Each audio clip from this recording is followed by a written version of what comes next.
Hi, today the crochet lovers out of you are in for a real treat because we're doing granny squares. Like this. And we do love our granny squares. It's such a great way to get rid of leftover yarn, and you can just go out and buy, more yarn once your stash is gone.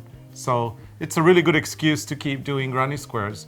In Norway, our houses can sometimes get a little bit cold when winter kicks in, and even in summer, sometimes it's nice to wrap a nice granny square throw over your shoulders if you're cold. So they do come in very handy. And Arne, as you may remember a few episodes ago, Arne had a little bit of difficulty keeping the English and the British crochet terms in order, but this time... I still have problems. I don't know. This time it's only two things you need to know. Okay. You need to know the chain, which you already know, and then you need to know what a dubbelstav is, and that is a treble in American English, and it is a double treble in the UK. Okay. So it's easy. I try. It's easy, but I'll be here. And I'll be your support team. So if you have problems, I will translate and get it going for you. This is the easiest crochet square you can make in the world. It's so easy. So if you're a new beginner, you could try this.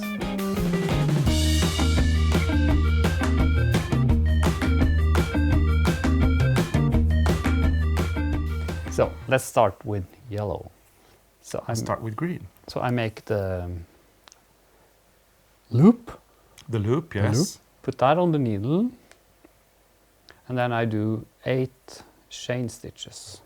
Yes. I think they're called chains, just 8 chain, or chain 8. Okay. Okay. Just translating again. So it's 8 with the first one. Then I put the needle in the first, and I make the chain, the circle. And then I do a chain of 4. So 4 chain stitches is the same as a treble. Or so a that's double your treble first in the UK. Treble, because you're doing groups of 4 trebles. Yes. Around the circle. And I'm just going to say it one more time. The double treble in the UK, for the UK viewers, is the treble that Arne is talking about. But you just focus on the treble, please. I do the treble. Yeah. So now I do the first group of trebles. And you're doing them through the hole, right? Through the hole. And if you think I'm holding the crochet needle in a very strange way, you're right. I do. I can't hold it like that because it's not good. For me, it's easier to hold it this way. Yeah. And then I have a group of 4. Then I do a chain of 3, which makes the corner. Ooh, you're going really fast. I'm only on my first treble. Yeah, that's okay. Then I do 4 more of the trebles.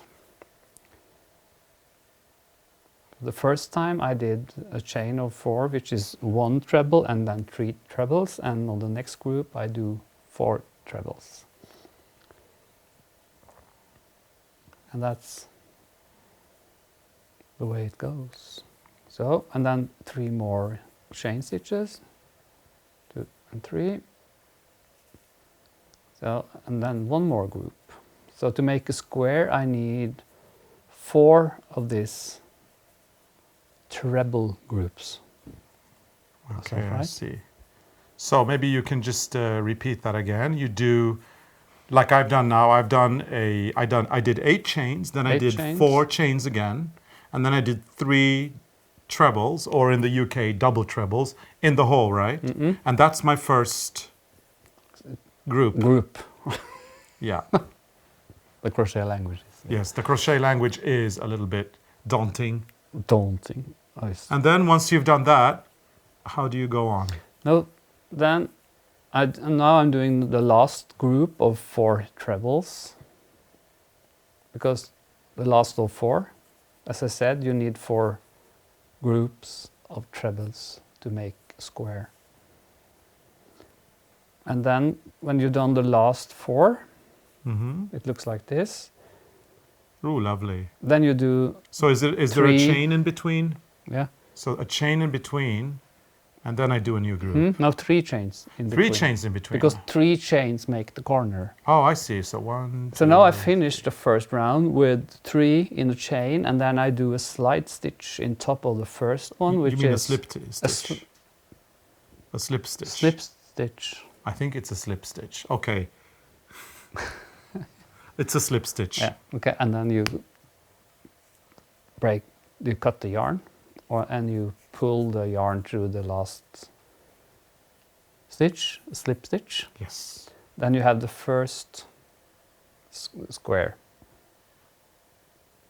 Then you just continue crocheting around.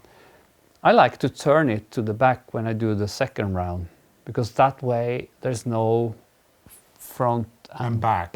Yeah. And that way your throw actually becomes reversible. Yeah. And I also start, when I stopped in that corner, I can start in this corner on this round. Because then you can also crochet in the loose ends a little bit when you do color number 2. So pick me a color. Okay. Any color, not we'll go yellow. to the yarn basket. Arne has been tidying up the office and the studio, and now we've got everything in cute little baskets. So I don't want to look. You shouldn't look. Oh no. Okay, sorry. I won't look. I'll pick a color. Here you go. I looked. Okay. Oh. And when in doubt, if you are in doubt of what we're actually doing, there is the crochet ABC that we did a while ago. You can go into that one and have a look. I do warn you, it might get really confusing though, because Arne had an issue with... I have a problem with crochet language. Yes. So, second color, I turned it to the back, and then I start crocheting in one of the corners. So again, I start with the chain of 4, which is the first treble. The first treble, yes. Then I do 3 trebles in the corner. And for the UK viewers, a treble in this case is actually a double treble. So the treble is the American term. Okay. So, and then I make a chain of 3. Chain of 3. To shape the corner, and I do 1 more group of 4 in the same place. And the same place was like the first corner of 3 chain stitches. And now I crocheted the tail under the trebles. So the yarn is now blocked. I probably sew it later a little bit, but it's blocked. And then I go from the first corner to the next corner, and then between those groups I make a chain of 2. So 2 chain stitches. Yeah. And then I make 2 new groups of 4 trebles in the next corner.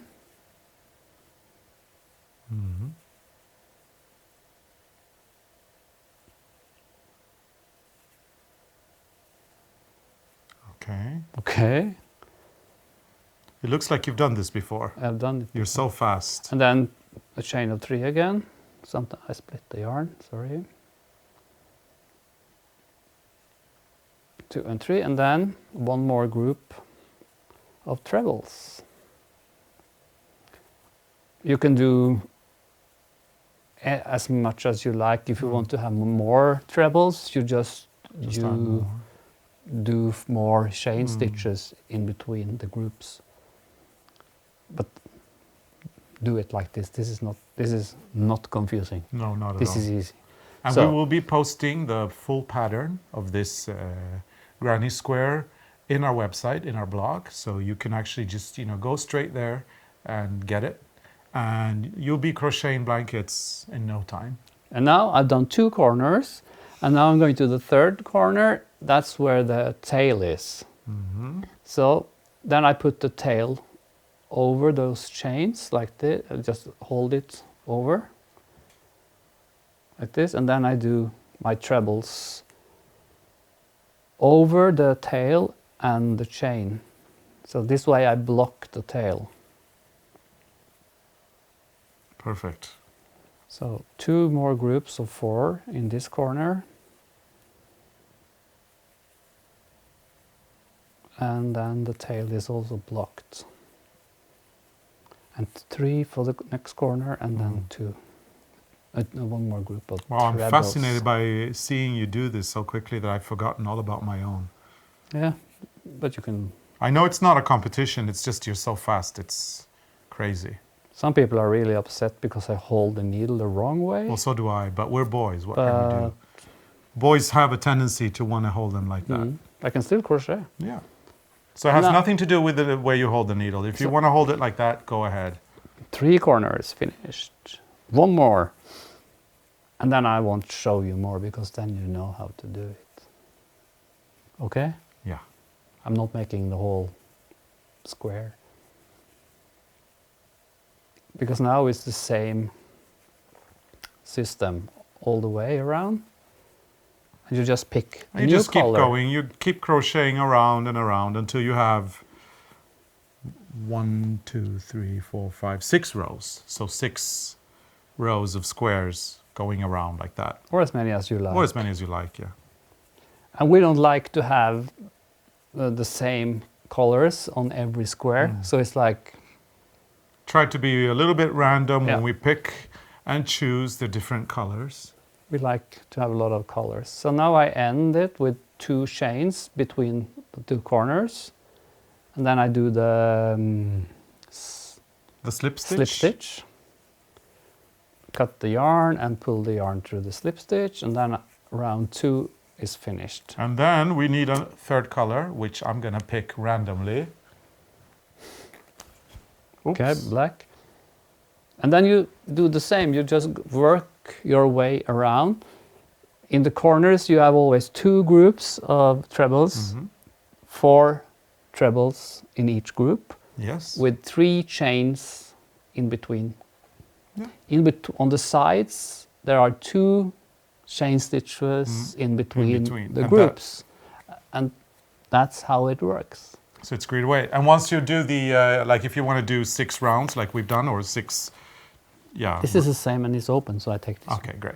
So if you want to do like this, 6 times, you have got the centerpiece and then you go 1, 2, 3, 4, 5. Oh, this is actually only 5 here. And this one is only 5 as well. No, yeah, this is 5 as well. This is 6. Yeah, so anyway, here's 5 rows. And the next step is joining them together to make a beautiful blanket. We're going to be talking about a special way that we like joining them next time. But I mean, if you really get into the whole granny square thingy and you really want to start putting them together, a lot of people do just sew them together, don't they? We think it's a little bit of a shame to sew them together once you have, you know, done all this work. So next time we're going to be showing you how we crochet them together. So just stay tuned and we'll see you again very soon. And in the meantime, enjoy the squares, the granny squares. I'm going to have probably done like 2 until next time, and Arne has gonna be up to about 40 granny squares, I'm sure, because he's so fast. I'm so fast. So until next time, keep on crocheting. Keep on crocheting.